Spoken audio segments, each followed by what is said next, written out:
नमस्ते दोस्तों। Cube of a 2 digit number by अनुरूपेन वीडियो को आपने पसंद किया, शेयर किया, सब्सक्राइब भी किया, आपका बहुत धन्यवाद। एक सहयोगी ने अनुरूपेन का उपयोग एलजेब्रा में करने को कहा, इसलिए यह वीडियो आपके समक्ष प्रस्तुत हूँ। The cube of binomial can be done by using the Upsutra Anurupen given by Jagadguru Swami Krishna Bharati Tirth Ji. Meaning of Anurupen means proportionality और in हिंदी अनुरूपता के अनुसार, अनुपात के अनुसार। तो इसका उपयोग हम मल्टीप्लिकेशन और डिवीजन के क्रियाओं में कर सकते हैं। सबसे पहला एग्जांपल लें, y + 4 का क्यूब। तो आपको ध्यान होगा कि हम यहाँ रेशो लेंगे पहले पार्ट की दूसरे पार्ट से। पहला पार्ट y है, दूसरा पार्ट 4 है, तो रेशो हुई y/4 which can be written as y/4। इसके बाद अब हम लिखना शुरू करें आंसर्स को। सबसे राइट मोस्ट पार्ट में जो सेकंड पार्ट है 4, उसका क्यूब लिखा जाएगा। आप नीचे देख सकते हैं, मैंने बताया है 64। फिर हम 64 को मल्टीप्लाई करेंगे रेशो y/4 से, और इसको सिंप्लीफाई करने पर 16y मिलेगा। 16y को फिर y/4 से मल्टीप्लाई किया तो 4y² मिलेगा। इस 4y² को फिर से रेशो से मल्टीप्लाई किया y/4 से, तो इस तरह से आप देख सकते हैं y³ मिलेगा। तो ये जो मल्टीप्लिकेशन है, इसके बाद दोबारा मैंने लिखा है राइट मोस्ट पार्ट में 64, उससे पहले वाले पार्ट में 16y, और उसके पहले पार्ट में 4y² और लेफ्ट मोस्ट में y³। क्वाइट सिंपल, इसमें कुछ भी नया नहीं है।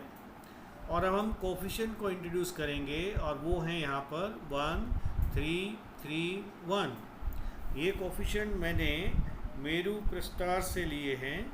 आप कह सकते हैं आजकल जो लेटेस्ट है पास्कल ट्रायंगल, उसका उपयोग किया है। तो अगर स्क्वायर निकालना है तो हमारे जो कोफिशिएंट है वो चेंज हो जाएंगे, 1 to 1 रहेंगे। फोर्थ पावर में और नए हमारे पास कोफिशिएंट मिलेंगे पास्कल ट्रायंगल के अकॉर्डिंगली। तो फिलहाल यहीं पर वापस आते हैं। तो 64 को 1 से मल्टीप्लाई किया 64, 16y को 3 से मल्टीप्लाई किया 48y, 4y² को 3 से मल्टीप्लाई किया 12y², और लास्ट में y³ को 1 से मल्टीप्लाई करने पर y³ मिला। तो इसमें हम कहीं पर भी कैरी फॉरवर्ड नहीं करने वाले हैं। जो मल्टीप्लाई करके आएगा बस वो उस टर्म का पार्ट बन जाएगा। जैसे 64 है, 64 जो है वो राइट मोस्ट पार्ट हो जाएगा, और लेफ्ट में 48y पॉजिटिव है तो इसलिए +48y लिखा। थर्ड पार्ट में 12y² लिखा है तो +12y² हो गया, और लेफ्ट मोस्ट पार्ट में वो जो y³ है वो हमारे आंसर का भी लेफ्ट मोस्ट पार्ट बन जाएगा। तो इसमें कहीं भी आगे कैरी फॉरवर्ड की दिक्कत नहीं है। नेक्स्ट क्वेश्चन देखते हैं हम। अब मैंने यहाँ पर 2y + 1 ले लिया है। तरीका सेम है, फिर से लेफ्ट मोस्ट पार्ट 2y है, उसकी रेशो हमने 1 से ली तो 2y/1 हो गया, ठीक है ना। और क्वेश्चन में वापस आएँ, फिर से देखें फर्स्ट पार्ट क्या है, +1 है, तो इसलिए राइट मोस्ट पार्ट में यहाँ पर मैंने क्या लिखा, क्यूब ऑफ 1। इसके आगे वाले पार्ट में देखिए क्या लिखा, 1 कहाँ से आया, ये 1 का क्यूब करने से आया, और किससे मल्टीप्लाई करना है, रेशो से करना है। रेशो कितना है, 2y/1 है, तो इन दोनों को मल्टीप्लाई करने पर मैंने नीचे आंसर लिखा है 2y।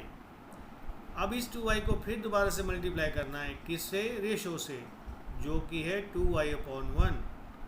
तो मल्टीप्लाई करने पर क्या आया, 2 2 4, y × y करेंगे y²। बिल्कुल सही सोचा आपने, वेरी गुड।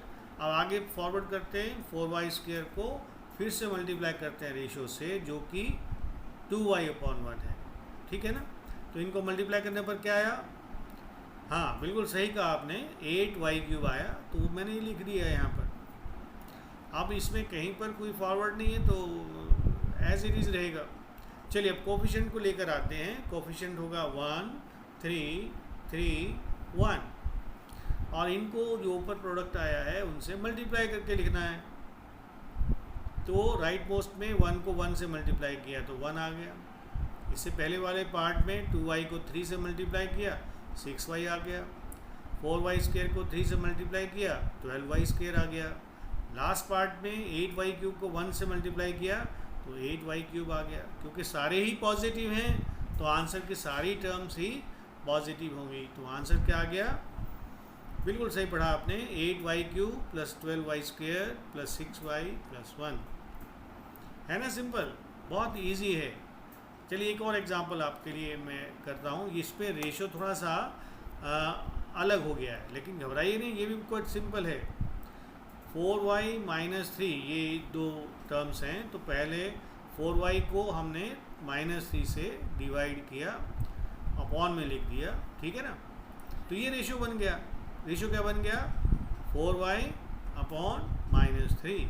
अब इसका यूज़ करना है, लेकिन इससे पहले जो लेफ्ट अपना राइट मोस्ट पार्ट है वहाँ पर क्यूब ऑफ यूनिट प्लेस लिखा जाएगा। तो यूनिट प्लेस में है -3 यहाँ पर, तो -3 का होल क्यूब, दैट इज़ -27, है ना। अब इस -27 को क्या करना होगा? जैसे पिछले क्वेश्चन में किया था, रेशो से मल्टीप्लाई।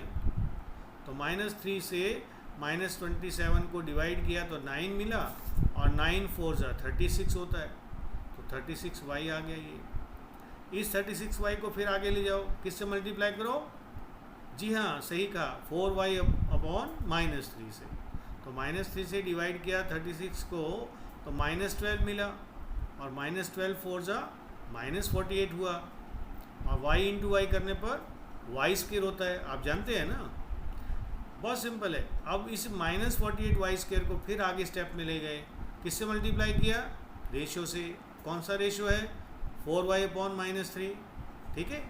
-3 से डिवाइड किया किसको? -48 को। कितना मिला? सही कहा, 16। 16 को 4 से मल्टीप्लाई किया, 16 4 जा 64, और y² को y से मल्टीप्लाई करने पर y³ आ गया। इतना आसान है, इतना मज़ेदार है। चलिए अब कोफिशिएंट को लेकर आइए। कोफिशिएंट क्या बनेंगे? 1 3 3 1। तो -27 1 जा -27, 36y × 3 108y, -48y² × 3 -144y², 64y³ × 1 64y³। बस अब इसमें जो माइनस वाले नहीं हैं तो उनके साथ पॉजिटिव साइन बन जाएगा। तो 64y³ - 144y² + 108y -27। So simple. Enjoy किया ना आप सब ने? तो इस तरह से हम क्वेश्चंस को बड़ी आसानी से कर सकते हैं। फिर भी अगर आपको डाउट है, कोई भी क्वेरी है, मुझे ईमेल एड्रेस करें प्लीज़, fun@mathematics21@gmail.com, और सब्सक्राइब करना ना भूलें। धन्यवाद, बाय बाय।